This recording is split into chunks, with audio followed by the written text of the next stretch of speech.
Hi Earth Signs! Taurus, Virgo, and Capricorn, welcome po sa ating channel. Ito ay inyong weekly gabay tarot reading for February 5 to 11, 2024. Please be reminded that this is general reading po. So maaari kayong makarelate o hindi. Just take what resonates. Gamitin ang reading na ito bilang gabay lamang. Balik po kayo dito bukas para sa ating daily gabay tarot reading. Please like, subscribe, and click bell button for notification para updated po kayo sa daily tarot reading natin. Para po sa gustong magpa-reading, maaari nyo po makuha ang link na sa description box po ito. Message nyo lang po ako sa messenger. Maraming salamat po. Spirits guys, ano po ang ganap sa week na ito para po kay Taurus, Virgo, and Capricorn, February 5 to 11, 2024? May proposal? Pwedeng signing of contract ito? Or kakasagot nyo lang sa inyong manliligaw? Kakapasok nyo lang sa inyong relasyon? Pwedeng may nag-propose sa inyo dito ang kasintahan nyo? At pwede din sa mag-asawa ito. Nag-propose, may commitment, may promises.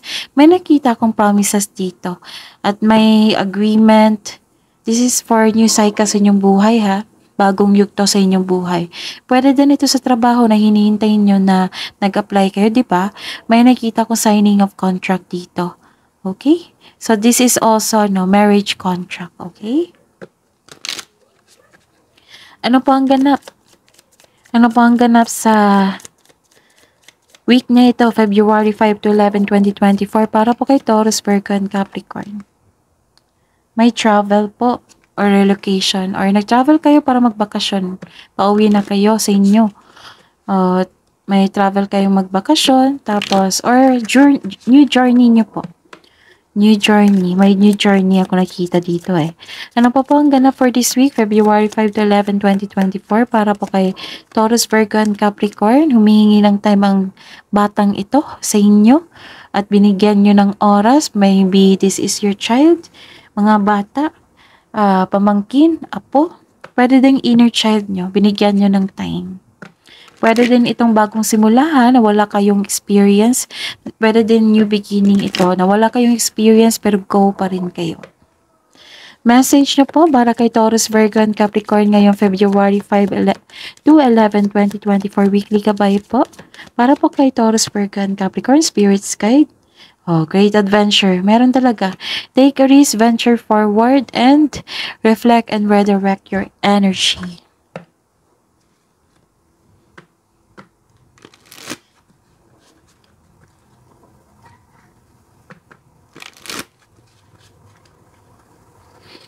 Ano po ang energy ni Taurus, Virgo, and Capricorn ngayong February 5 to 11, 2024 for this week, Spirits Guide?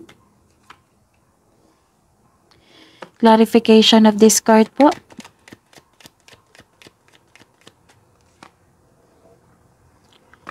Career and money po ni Taurus, Virgo, and Capricorn ngayong week na ito, February 5 to 11, 2024. Clarification of this card po.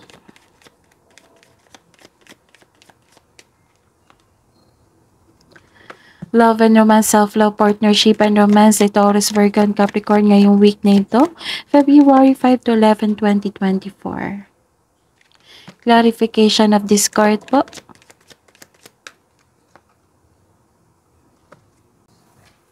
Ngayong February 5 to 11, 2024, weekly gabay tarot reading nyo po, Taurus, Virgo, and Capricorn. Okay? May nakita ko ditong hard work and productivity, bagong kasanayan at kaalaman kasi may travel kayo paglilipat po. You have a great adventure. Maaring trabaho to eh. Bagong kasanayan at kaalaman, this card reminds you kapag ginawa mo ang gusto mo, mamahalin mo ang ginagawa mo. Ang tagumpay sa pananalapi at seguridad ay produkto ng inyong pagsusumikap at desisyon at ang taas ng inyong tagumpay ay nasa iyo. So keep up the great work ha. Para sa mga what you have been studying or practicing will lead to abundance. So trust that you can do anything, set an intention so that you can achieve success through diligent work that you enjoy. Sobrang sipag nyo po dito, Taurus, Virgo, and Capricorn. Nang dahil sa pagiging productive nyo po at sa pagiging hard work, It will lead you to abundance po sa buhay. You have abundant in life. And the clarification po. Okay. May tagumpay po ha, pero ayaw nyo i-celebrate. Kasi siguro sobrang trabaho nyo kasi hard work to eh. So, ang clarification dito, may tagumpay ako nakikita pero ayaw nyo i-celebrate. So, this card asks you to find joy that exists right now. Celebrate yourself in some small way, kahit konti lang, to increase the flow of positive opportunities into your life. You deserve to celebrate your success po kasi pinaghirapan nyo po yan. So, kailangan nyo i-acknowledge yung blessings na ito. Okay? Sa career and money nyo po. Okay. Nagkaroon ng disappointment dito eh. Oh, okay. Sa mga may buntis, sa mga buntis po dito or may kakilala kayong buntis, kailangan pong advice nyo po siyang magdobleng ingat po or pa-check up po sa doktor kung kinakailangan. Alam ko naman na may weekly kayong check up, 'di ba? Sa mga buntis diyan. So kailangan yung magpa-check up po. Kung may naramdaman kayo, i-report nyo sa inyong doktor. Okay? Exhausted ka dito eh, sa sobrang dami ng trabaho. And the clarification is successful. Kasi may success dito na dapat i-celebrate. Reaping rewards, accomplishments, success, perfection, recognition, nakilala ka. May matatanggap ka na reward or recognition sa trabaho mo. Meron din ako nakitang promotion dito sa mga nag-apply ng promotion. Meron po. May nakita ko kasi proposal to eh. Oo, maaari. Recognition din ito.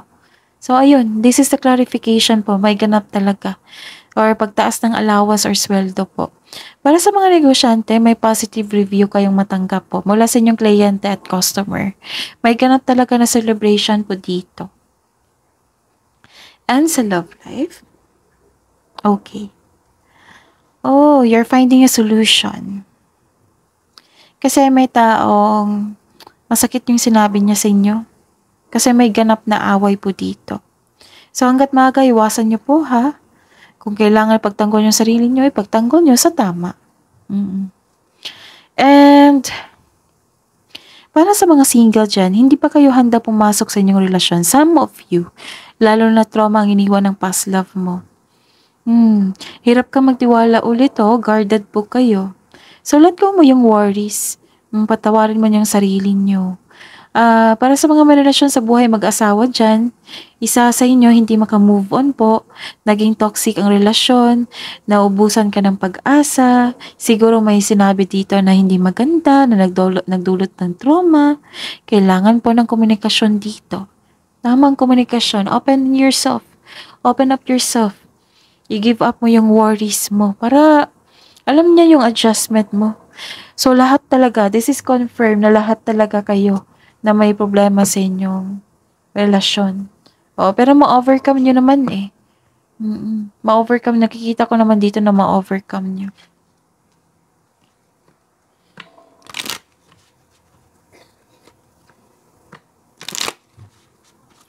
Hidden truth, anong iniisip mo? Anong iniisip ng mga Taurus, Virgo, and Capricorn ngayong February 5 to 11, 2024, weekly kabay po nila, single. I know that I crossed the line with you sa buhay mag-asawa sa mga may relasyon. I hide behind material things. Self-love po, love message po para sa mga single, spirits guides, Taurus, Virgo, and Capricorn ngayong February 5 to 11, 2024. Focus on your energy on one thing. So, one at a time lang po. You are on the right path. Ganda.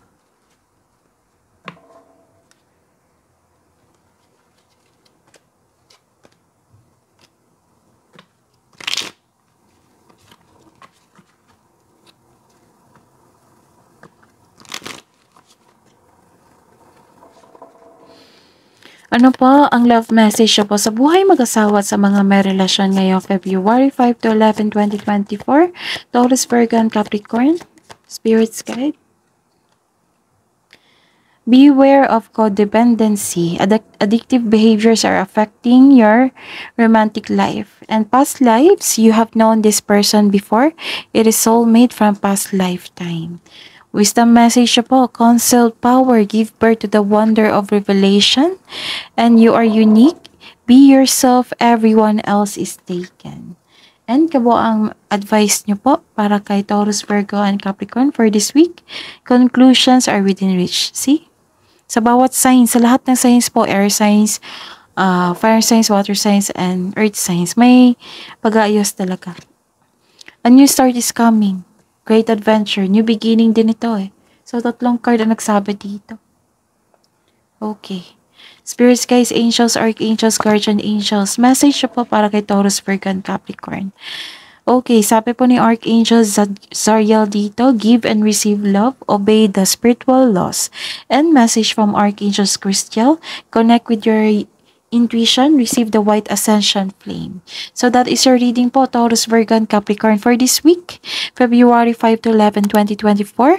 Please like, subscribe, and click bell button for notification para updated po kayo sa daily tarot reading natin. Maraming salamat po.